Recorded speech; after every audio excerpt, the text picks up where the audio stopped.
Dans la première partie de ce TP, nous avons vu comment créer la classe groupe et la classe gestion groupe. Dans la deuxième partie, nous avons vu comment implémenter le formulaire de saisie de groupe. Dans cette partie, nous allons voir comment implémenter l'interface de mise à jour des groupes avec les boutons ajouter, supprimer et modifier. Pour implémenter l'interface de mise à jour, ajoutez un formulaire nommé Forme gestion groupe. Utilisez la fenêtre Source de données pour générer l'interface d'affichage des groupes. Là aussi, je n'ai pas besoin de barre de navigation. Le contrôle ajouté à notre espace de travail est une instance de la classe DataGridView, préconfigurée avec une instance de la classe BindingSource. L'objet Group BindingSource est préconfiguré avec la classe Group.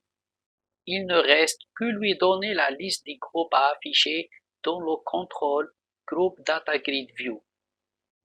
Notre DataGridView est préconfiguré avec deux colonnes.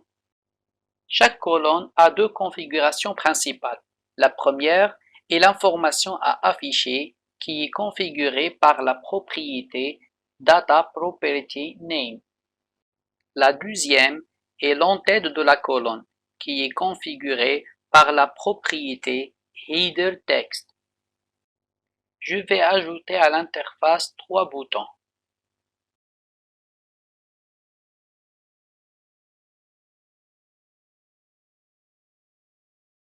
Aussi, n'oubliez pas à modifier le nom de chaque bouton.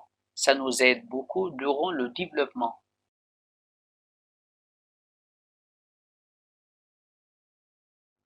Pour ajouter un groupe, affichez le formulaire Form Group que nous avons créé dans la deuxième partie de ce TP.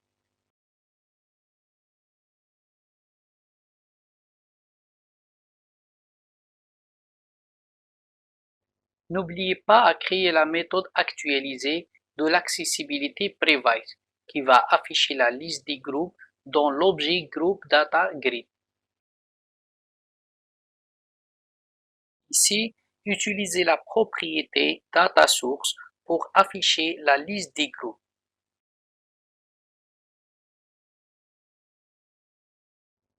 Alors, je ne trouve pas la méthode affichée parce qu'elle n'est pas statique.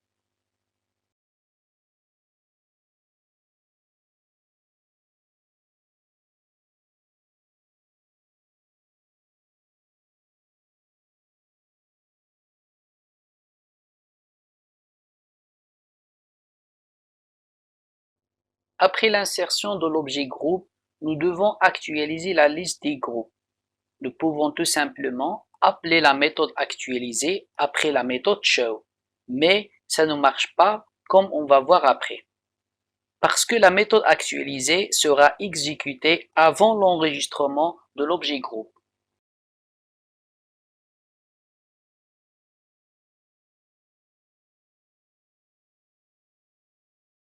Pour le bon fonctionnement de notre application, ajoutez un menu au formulaire principal qui s'appelle Format.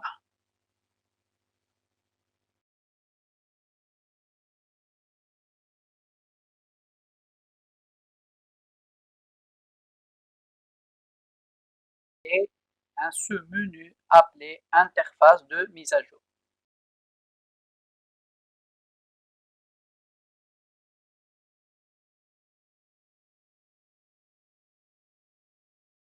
Utilisez la méthode show pour afficher le formulaire Forme Gestion Groupe. Puisque nous utilisons des répertoires dans notre projet, la classe Forme Gestion Groupe et la classe Forme 1 ne se trouvent pas dans le même espace de nom. Alors, pour utiliser ici la classe Forme Gestion Groupe, nous devons utiliser le chemin complet de la classe avec son espace de nom.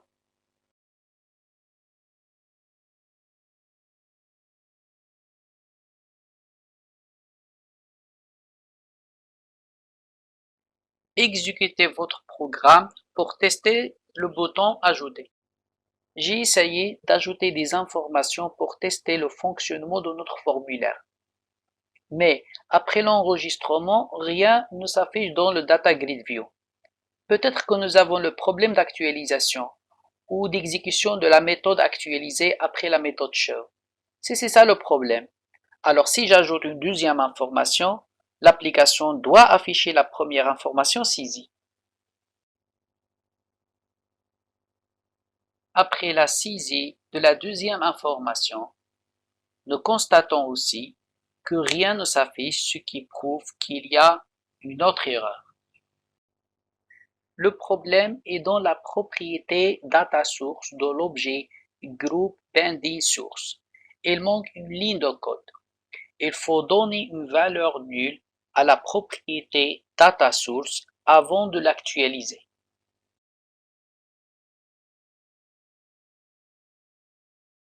Maintenant, je vais tester l'application et nous allons voir qu'il y aura l'affichage après le deuxième clic de la bouton Ajouter.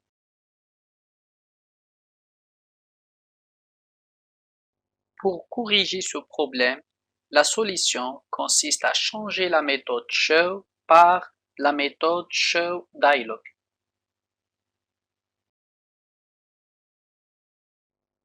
Maintenant, tout va fonctionner comme prévu.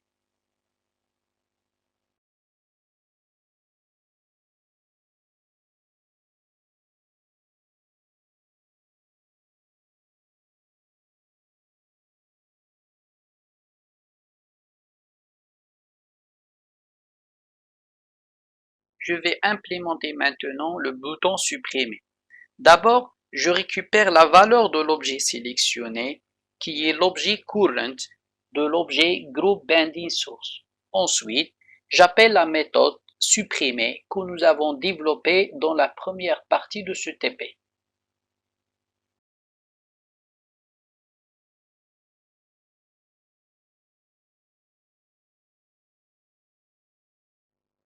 Je vais exécuter l'application pour tester le bouton supprimer.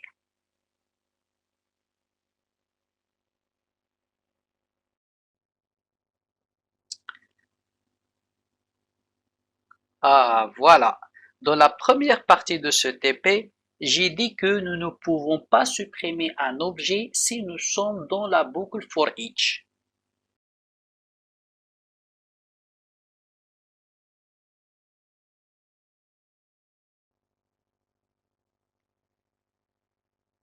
Pour corriger cette erreur, c'est simple. Je vais essayer de supprimer l'objet après la fin de la boucle for each.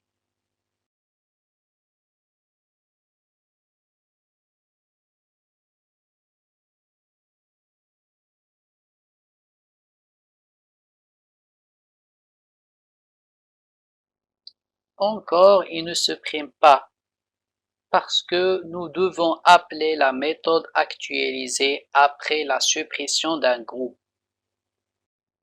Mais avant d'appeler la méthode actualisée, nous pouvons ajouter à la classe gestion groupe un constructeur statique qui va s'exécuter au lancement de notre programme pour ajouter les informations d'initialisation.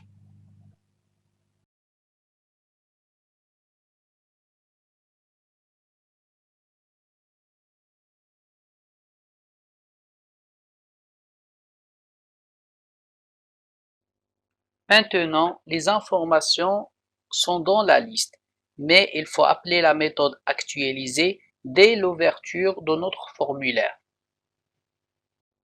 Maintenant, après l'exécution de notre programme, tout marche comme prévu.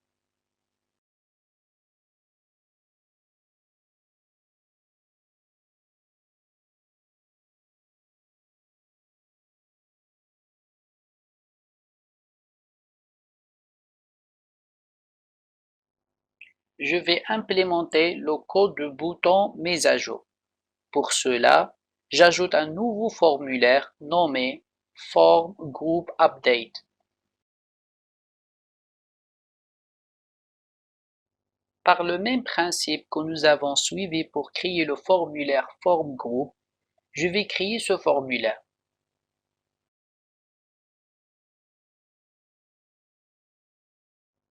Toujours donner des noms compréhensibles à vos contrôles.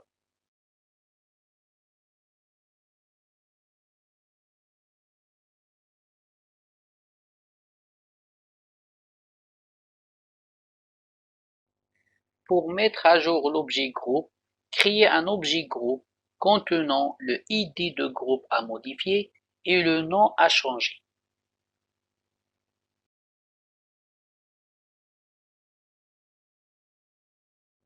Mais attention, au début de l'affichage, le formulaire doit être rempli par le groupe à modifier.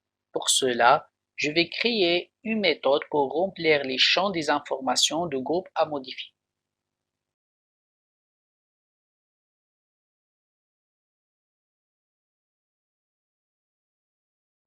Et dans notre interface de mise à jour, nous devons passer l'objet à modifier à la méthode update. Mais attention, nous avons mal choisi le nom de la méthode update, car cette méthode existe déjà, mais heureusement sans paramètres, ce qui rend notre méthode avec paramètres fonctionnels. Mais c'est mieux de choisir un autre nom comme par exemple chargé ou mise à jour.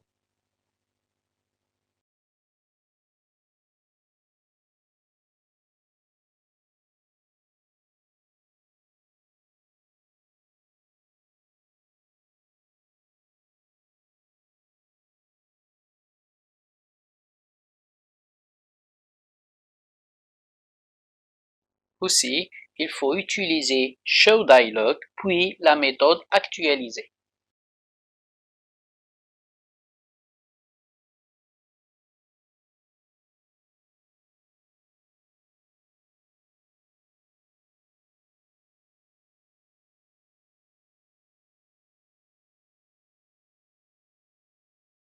Pour modifier le groupe, appelez la méthode mise à jour de la classe gestion groupe.